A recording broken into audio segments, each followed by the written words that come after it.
Hey there, students. How are we doing today? We're going to talk about scatter plots. Most of it should be a review of what we did in Algebra 1, but here's what we have going on. Scatter plot, right? We have two sets of data, and we're going to put them on the coordinate plane, right, x, y, and we can label those. We notice the first two here, they happen to have that downward trend. So these are definitely negative. But one thing that we start to talk about in Algebra 2 is identifying a strong negative versus a weak negative correlation. So like I said, they both have that downward trend, but at the same time, we know the first one, all the points become a lot closer to that trend line or line of best fit. The one in the middle that looks like chicken pox, of course, that's our no correlation. And then the two on the right, those are positive correlations. And again, we can identify the difference between weak versus strong. So we can be more specific about how the data is represented. It does have a correlation, but is it really strong versus really weak? We'll try and make these pretty obvious as far as any test or quiz. We just want to try and open your eyes that we can use more descriptive words to describe our scatter plots. All right, the next one we have is about your electric bill based on the month and the temperature. So the average temperature in January is 61. So this is definitely not for us here in Pennsylvania. But as we could take a look at all these temperatures and try and guess where it is. There's a couple things that I want to point out as I'm just going to open up this graph here that I already had pre-done for us. So I can point out a couple ideas. First thing is that the utility bills, right, that's on the y-axis. Right, because the bill is dependent upon the temperature. So the temperature drives the price. And the other thing that we have is that it was never under 100, right? So what they did is they took the graph and broke it out right here. So as we build some graphs today, if you can skip a whole bunch of stuff, just remember you're going to go through and break it. They use kind of like that Z shape. Remember, the other thing you do is leave a physical break in the graph. And this can be done on the X and the Y axis if needed. So they could have used it to try and push everything over. But since everything was around that 58 to 90, somewhere in there, they just kind of left it all. So again, we can start to classify. It definitely has that positive trend, and I would venture to say that this is pretty strong. Just trying to get that connection to that new vocabulary up top. Can we identify strong versus weak? Okay, so obviously, as the temperature goes up, it looks like our electric bill is going up. Okay, so that's probably has to do with the air conditioning, right? All right, so next one we have, so this is the only one we're going to make from scratch today. So we're just going to try and work on throwing these numbers together. All right, we're going to start at 0 hours. We're going to go up to 5. All right, so this is going to be my x, right? Because the number of hours I study is independent. I get to pick that. And then what happens is the grade that I get is dependent upon that.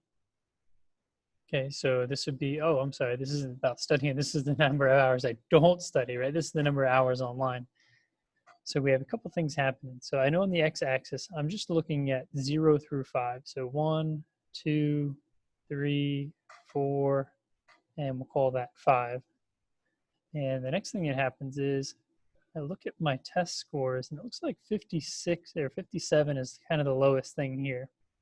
So it might break my graph off right here and then just say that this is going to be 50, 60, 70, 80, 90, and 100.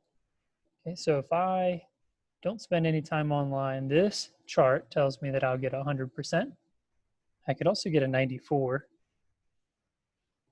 Okay, if I spend 1 hour online, I can still do pretty good according to the graph. Or I could end up with an 88, which is pretty good. At 1.5, I'll get a 92. These are looking pretty good. Notice that it is starting to trend down already. 1.75, so I'm still before the 2. And I get a 98. Oh, 89. At 2 hours, I get a 75. All right, so that seems to be kind of a tipping point right here. 2 hours, ended with a 70.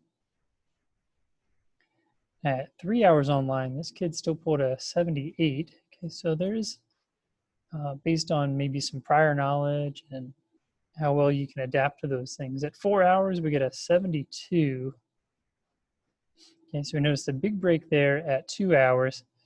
And I'm noticing a much larger one here, right? Anything over 4 hours. So 4.5, this kid pulled a 57, and 5 hours, a 60. All right, so downward trend is definitely happening here.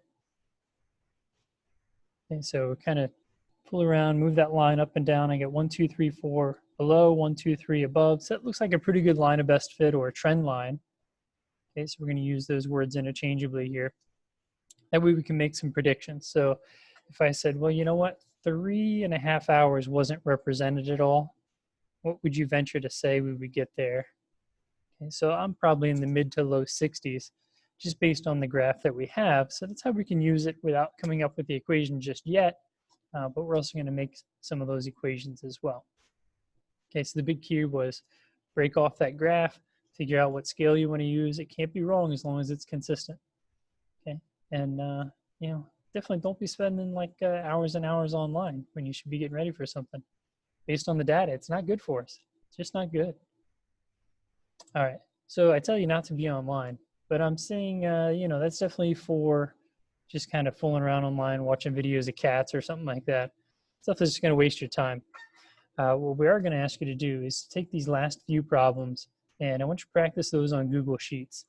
I want you to learn not just how we'll do this on the calculator, but also how you can use it for your science classes. So let me find my tab for that. So what I did already is I inputted all the years and the cost of the 2% milk just to speed this process up. So if you need to, pause it now so you can get that data put in there.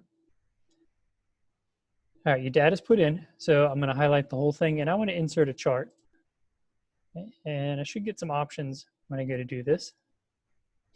Okay, I don't want a line chart. We're talking about scatter plots today, right? So I'm going to click on there, and I'm going to move the whole way down and find myself a scatter chart. There it is. All right, well, that looks pretty good. So it looks like the cost of 2% milk is definitely on the rise. We can use this as a prediction later. But there's a couple of the things that we'd like to have on here. So we're going to have to customize our chart. I'm going to take a look under the series. And what we'd like to do is add a trend line. So there, it popped in my trend line. And the next thing I do is I'd like to label this with the equation. And the other thing I want to do is I wanted to go ahead and calculate r squared for me. And we'll talk about that in class. That's a correlation coefficient. If we take the square root of it, we'd end up back at r, which is the correlation coefficient. We can get just r on our graphing calculator, but for here, it gets us a pretty good line. Okay, so notice that r squared became 0.822. So we're running in pretty good shape. Right? So we're going to repeat that process. Grab your other couple lines here. If you could just screenshot it and put it right next to there with your equation and r value, and then I'll know we're in pretty good shape. Okay, we do have a couple of review questions at the end. Okay, we'll be making sure that those are done as well. That should not be a problem for you at this point, and we'll check in at class.